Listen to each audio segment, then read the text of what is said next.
Olá, começa agora mais uma edição do Jornal Panorama, o seu canal diário de informações sobre a Assembleia Legislativa. Horário flexível de trabalho para servidores da casa que cuidam de pessoas com deficiência. É o que propõe a indicação à mesa diretora feita pelo deputado Rodrigo Coelho e aprovada em plenário. O que nós desejamos? As pessoas que têm necessidades especiais e dependem de algum servidor público, nós precisamos flexibilizar o horário desse servidor para que ele possa dar a assistência necessária a esse ente familiar que precisa de atenção. Por que indicação à mesa diretora da Assembleia Legislativa? Antes da gente fazer um movimento em que cobre de qualquer outro órgão, de qualquer outro ente, que cobre do Poder Executivo, que ele faça essa concessão, precisamos nós dar o exemplo para os nossos servidores. Então, acho que a Assembleia, acredito que a Assembleia pode dar essa grande contribuição e começar a humanizar as relações efetivamente, porque tenho certeza, muitas pessoas dependem do trabalho, por isso o fazem, outras pessoas dependem dessas pessoas que trabalham, e se nós conseguirmos flexibilizar, e não dar extensão da carga horária inteira, mas flexibilizar o horário para permitir que a pessoa trabalhe, mas que ao mesmo tempo dê a atenção que esse ente familiar que tem alto grau de dependência possa ter a atenção dela, será importante para todos nós conciliarmos, porque isso vai humanizar as relações e será um grande exemplo da Assembleia Legislativa. Aprovada em primeiro turno, a proposta de emenda constitucional que permite a reeleição para membros da mesa diretora da Assembleia continua repercutindo na Casa. A iniciativa permite recondução somente em caso de nova legislatura. Quem fala sobre o assunto é o deputado da Vitória. Essa proposta de emenda constitucional, ela traz também para a nossa Assembleia Legislativa do Espírito Santo a mesma condição da maioria das assembleias, que não restringe aos parlamentares de uma nova legislatura a ter a possibilidade de ter a sua reeleição ao cargo que ocupa na mesa diretora, ou de presidente, ou de primeiro, segundo secretário, de vice-presidente, porque nós tínhamos aqui a impossibilidade de um presidente se colocar como candidato, até porque ninguém vai dizer que uma pessoa vai ganhar uma eleição antes mesmo de ter uma eleição, né? E de ter a votação da eleição que promulga o resultado. Mas aqui nós estamos dando a condição com essa proposta de emenda constitucional de que todos os 30 parlamentares possam estar aptos também a disputar a eleição, não tendo nenhuma restrição. Porque o mais difícil é a pessoa se eleger ao mandato de deputado estadual, porque ela vem com os votos da sociedade, né? São os votos que o outorgam o representante da sociedade. Essa é a parte mais difícil. Depois cabe aqui aos membros da sociedade que foram escolhidos por ela definir, através de uma composição da mesa diretora, de proferir o seu voto. Por se tratar de PEC, a matéria deve retornar à pauta na próxima sessão para ser votada em segundo turno. Parte da frota de ônibus do Transcol que circula na Grande Vitória poderá ser de uso exclusivo das mulheres. É o que determina o projeto de lei do deputado Euclério Sampaio, que já começou a tramitar. A proposta institui o ônibus rosa, com circulação prevista entre 6 e 10 horas da manhã e entre 5 da tarde e 8 da noite, horários considerados de pico. Hoje, tanto no nosso estado quanto em todo o país, há uma reclamação muito grande do assédio que as mulheres são vítimas dentro dos ônibus. E o que nós pretendemos é que no horário de pico, um percentual desses ônibus seja rosa e que transporte exclusivamente mulheres, que elas possam ter a opção de serem transportadas através desse ônibus exclusivo ou no ônibus convencional, da maneira que elas entenderem por bem.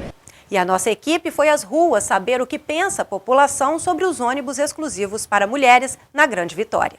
Eu acho que é um projeto interessante para muitas pessoas, muitas mulheres que se sentem, assediadas dentro do ônibus. Eu acho que vai trazer uma certa segurança para elas. Eu acho uma iniciativa muito boa, principalmente porque a gente vem ouvindo bastante pelos meios de comunicações os assédios que as mulheres vêm sofrendo ao longo do dia a dia para os seus serviços.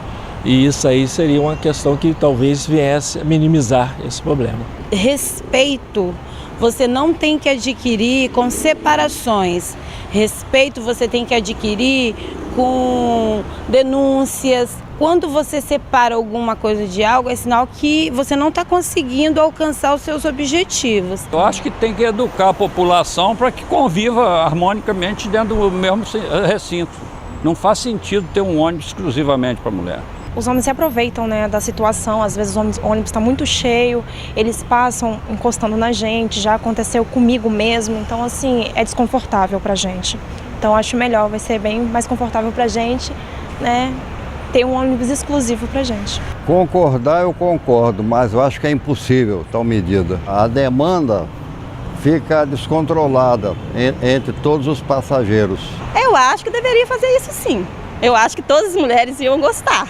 O destaque agora são as mulheres no parlamento. Conheça mais sobre Eliana Dadalto e Janete de Sá na série Perfil dos Deputados Eleitos. Eliana Dadalto nasceu em Rio Bananal e atualmente reside em Linhares. Formada em Letras pela Faculdade de Filosofia, Ciências e Letras de Colatina em 1982, trabalhou como professora na rede pública municipal e estadual. Foi diretora da Escola Municipal Marília de Resende. Logo depois, assumiu a vaga de secretária municipal de Assistência Social de Linhares, durante os anos de 2005 a 2008.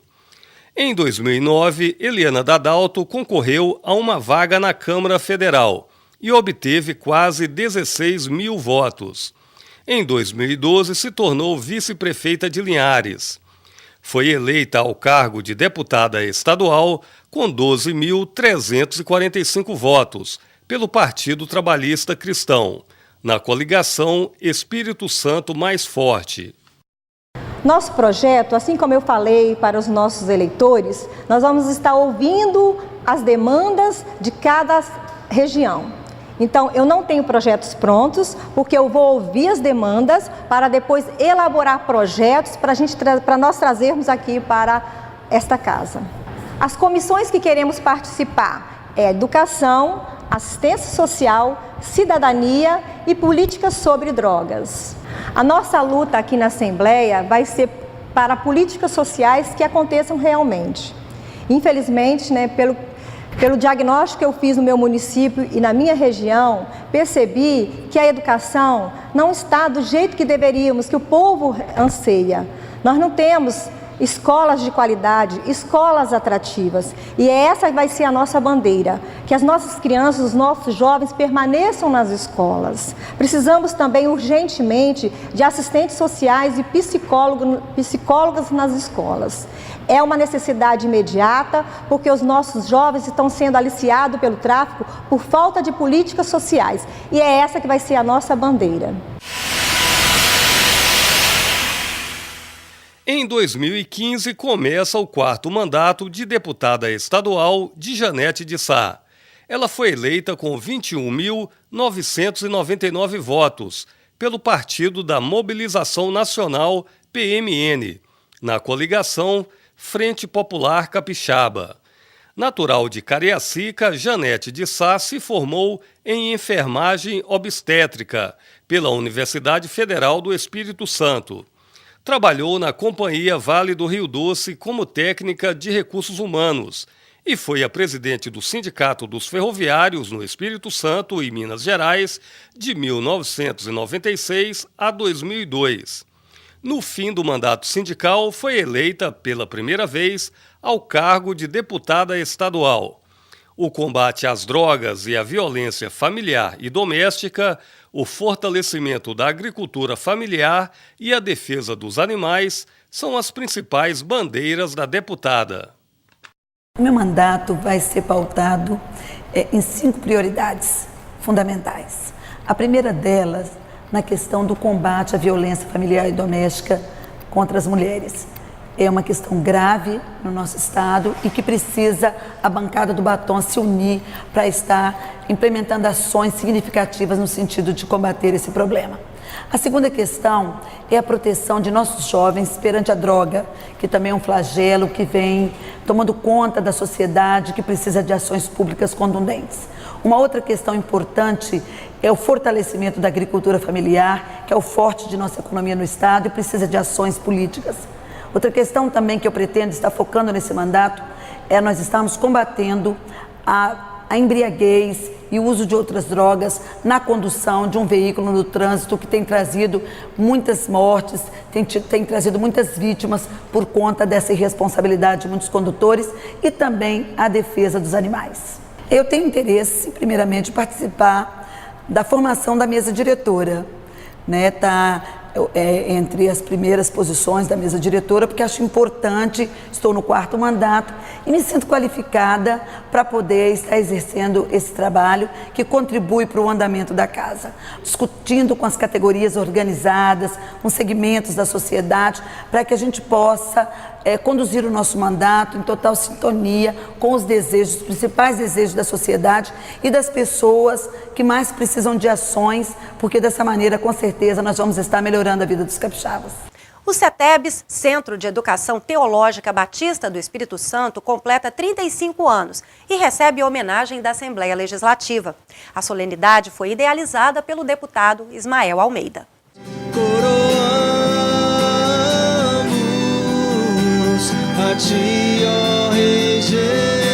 Louvores e cânticos religiosos fizeram parte da celebração dos 35 anos do Centro de Educação Teológica Batista do Espírito Santo, o CETEBS.